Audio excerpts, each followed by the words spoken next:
Welcome back to my channel. My name's Camilla and I'm a future trainee solicitor at a top 55 UK law firm. If you haven't seen any of my other videos, I'm a career changer who managed to secure a training contract at a law firm last year after about 18 months of applications, and that involved about 35 applications and maybe 6 or 7 interviews. Like some were just like first stage interviews and some were assessment centres, but yeah, I've got quite a bit of experience in the application process, and I thought it would be great to create a video covering the group assessment task because I actually only had one group assessment throughout my whole journey.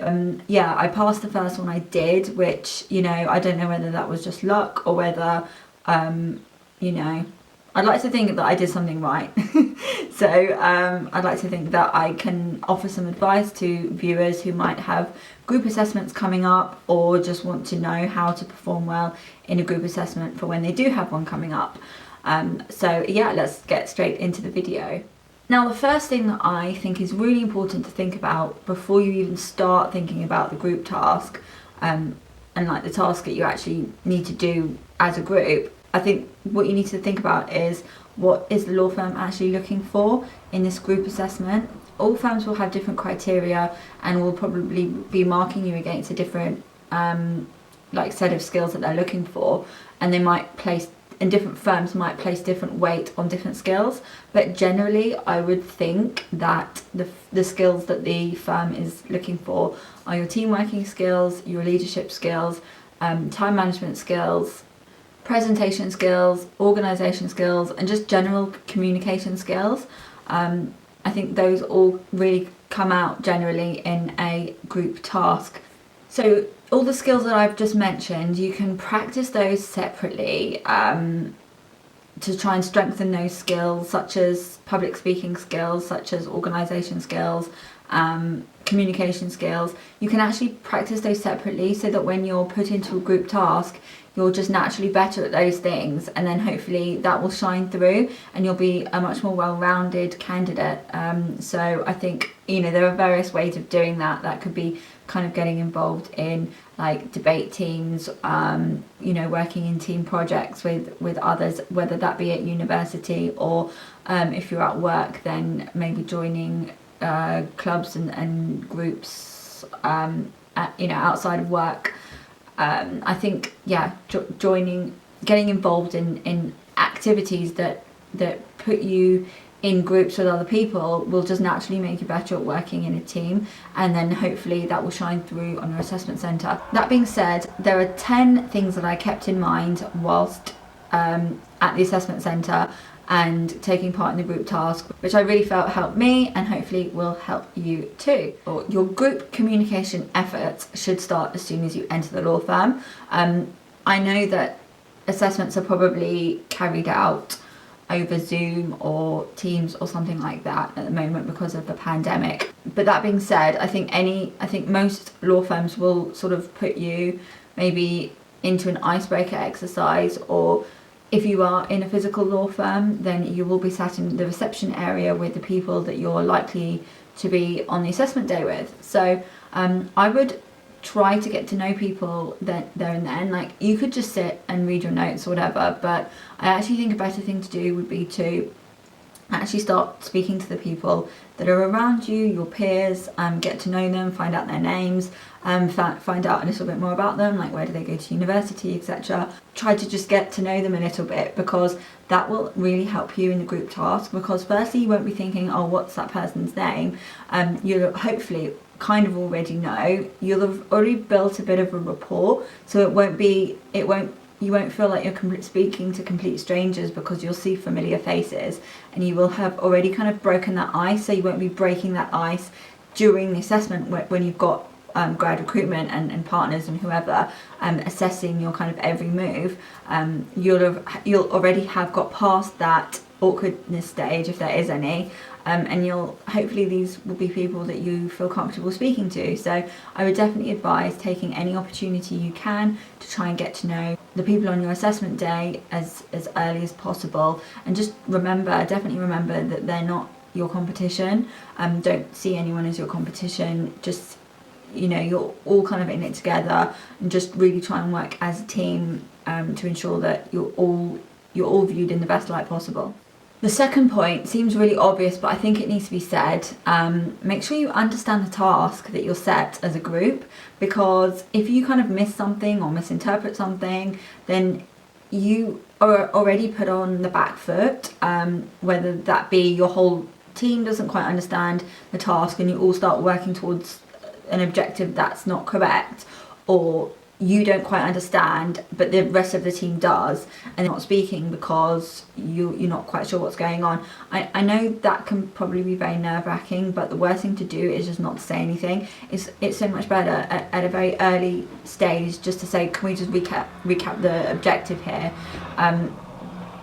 Don't kind of just sit there quietly and hope that you'll kind of get the gist after a bit, because you might not, and then you might end up just sort of sabotaging your own experience. So yeah, speak up, understand the objective, and if you think that the team is going off on a tangent and not sticking to the brief, then you should definitely raise that in obviously a non-adversarial way, but just try to maybe veer the conversation back on track and just say, these are great points, however, it says that we should be focusing on this, so maybe we should kind of get back on track this way.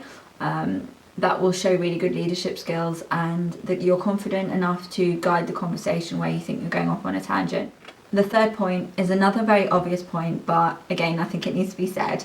Make sure you contribute. Don't sit there silently. I kind of just touched on this in the previous one, but if you're with a group of assertive characters and you're not usually that assertive, it can be really difficult to try and make yourself be heard, but it's so important that you do, because the worst thing that you can do is just not say anything. And I know it can be difficult if you're not used to kind of speaking up in a group setting where there are lots of strong characters, but I actually think that goes back to what I said at the beginning of the video. Putting yourself in as many group situations as you can will then help you to become more confident in group settings, and you'll get used to interjecting and being able to contribute to the discussion with a variety of different people that you may not have encountered before, and you'll learn to be assertive in a confident yet professional way. So that's my advice. If you think that could happen to you, just get involved in as many group projects as you can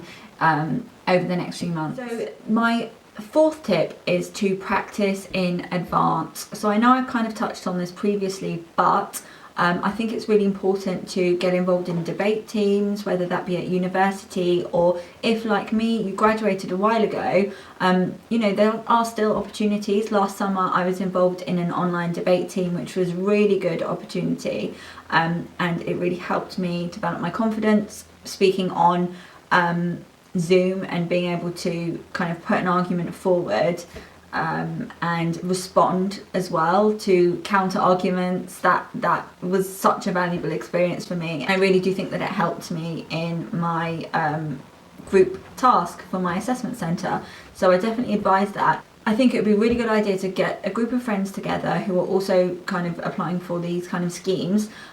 Maybe find like some group tasks online and then actually record yourself doing it, and then you can watch it back, look at your performance, you can all give each other advice, and then you might notice things that you wouldn't necessarily be aware of had you not recorded yourself. For example, I'm one of the hosts for the Student Lawyer podcast, and I noticed in the first few episodes that I recorded that I had a habit of cutting people off when they were speaking, and I really didn't know that I did that, but I felt so terrible once I actually knew that I did it, and I made a real conscious effort to actually be very aware of like when I was supposed to start speaking and when the other person had actually finished speaking naturally, because I think I got so excited by what I wanted to say that I would kind of just talk over other people, and that sounds terrible, and you know, I'm just so grateful that I recorded myself, listened to myself, and now I think I've corrected that. You know, I might not be perfect, but I definitely think that I've improved, and I know that I have improved because I've listened to subsequent episodes of the podcast, and I know that I don't cut people off anymore. So yeah, I think that's a really good tip. So my 5th piece of advice is to show active listening skills. So I know I've already spoken about communication skills and how important it is to be able to get your voice across and make sure that you contribute in the group setting. It's also equally important to make sure that you can demonstrate that you can take on board the contributions of your team members. I think that's really important. So the way that you can show this is by listening to the contributions of others, and then if you want to make a point after that, then you can say something like, you know, that's a great point made by James, but have we thought about this side of that suggestion, etc. So if you just show active listening skills and really get to grips with the information or the suggestions that your other team members have made, it will really put you in a good light, I think. And I think it's also important to try and get other people involved in the conversation who've been a bit more quiet. For example, yeah, if someone just hasn't spoken much, you could just say, oh, you know, I'm glad we've reached this conclusion, but you know, to the person who hasn't spoken yet, you could say, do you have any suggestions, or do you have any thoughts about this, to try and get them involved, because that shows really great teamwork skills. So yeah, I would definitely advise doing that if the opportunity presents itself. My 6th point is to think about what you can contribute to the team. And for me, it was to think about things on like both sides of the argument. I'm in my job now, I play a role of an impartial mediator, so I'm quite good at thinking about things on both sides of the argument. So I brought that to the group setting, and if we kind of were veering towards one conclusion, then even if I agreed with it, I would just say, you know, have we thought about all the risks here? What are some of the potential risks? And then we could look at like the benefits and the risks, you know, the pros and the cons of each conclusion that we came to as a group. So yeah, I would say if there's something that you're really good at that you think would be a good skill to demonstrate for a trainee solicitor, then try and bring that into the group if you can.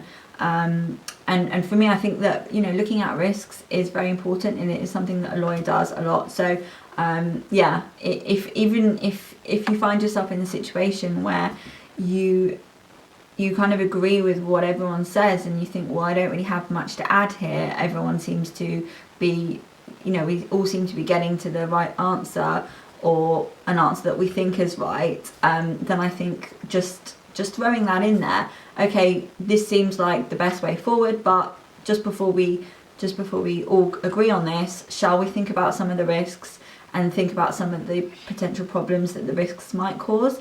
You know, that's not going to be applicable to every group task that you get, but I think that generally, you know, it could be something that might help you. So it's worth bearing in mind, I think.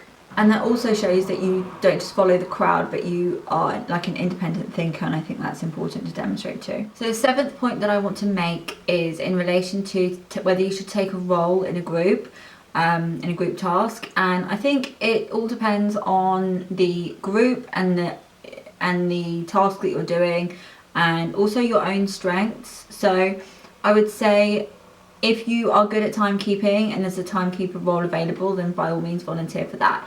But don't volunteer for something that is not your natural strength, because you could end up adding a layer of stress to yourself by trying to, you know, excel at something that's not one of your strengths, plus excel in a group task.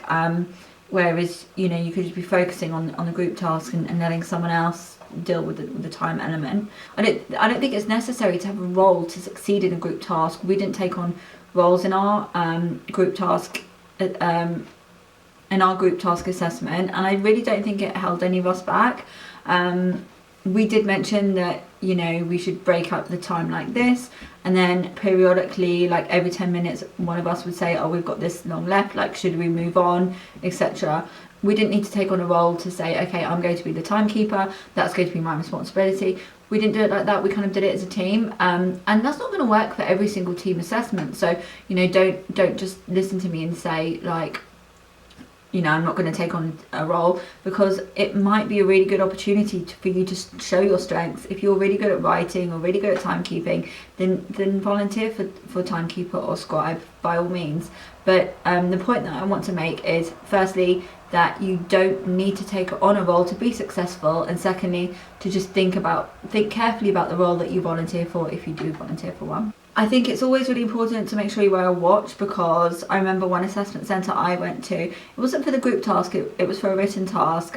We had like 45 minutes, but there wasn't even a clock in the room, so we didn't have a clock, so that was really tricky for time management. And I think I had a watch on. I can't remember if I had a watch on or not, but I remember thinking, okay, this is really important going forward to make sure I'm always wearing a watch.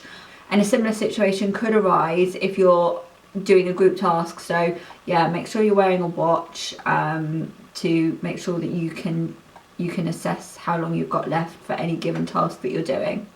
The 8th tip that I want to give you is to make your own notes. Now, even if someone already takes the role of scribe, that's great, but at the same time, you know, unless you've got a photographic memory, you're not going to remember everything that's been said. Therefore, I think it's important to make at least bullet point notes so that you're aware of what's going on and you've got a record of what the discussion is or what conclusions you've made. Because if it does get to the point where you all need to present, then you're not going to have your own notes. There's going to be one set of notes, and that could jeopardize your performance. So make sure you always keep your own set of notes, just because you just don't know what you're going to be asked to do by grad recruitment.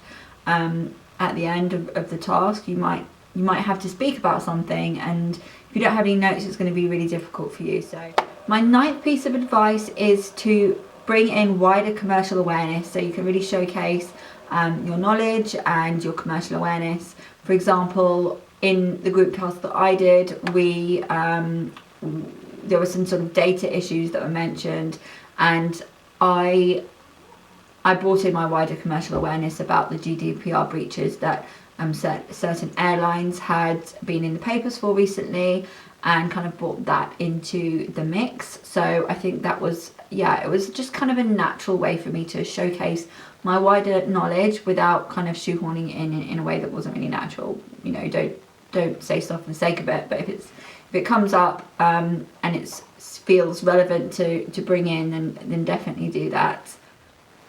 My 10th piece of advice is just to smile, relax, and just remember why you're there for. They just want to know, the grad recruitment and the partners just want to know what you'll be like to work with, what you're like in a team setting, and yeah, so I think it's important just to be yourself, to be authentic, to try and relax, to try and show a bit of your personality and show what you'll be like to work with on a daily basis. And you know, I definitely don't pretend to be anyone other than the person that you are, because the worst thing that can happen is if you pretend to be someone else, get the job, and then you end up either not enjoying it or feeling like you don't fit in. I think it's always better to be yourself, because I think graduate recruitment can tell when someone's not being authentic and is trying to be someone that grad recruitment are looking for. And to be honest, I don't think there is necessarily one mould that most firms are looking for. They're looking for individuals, people who can bring different things to the team. So just be yourself, because you don't know what they're looking for.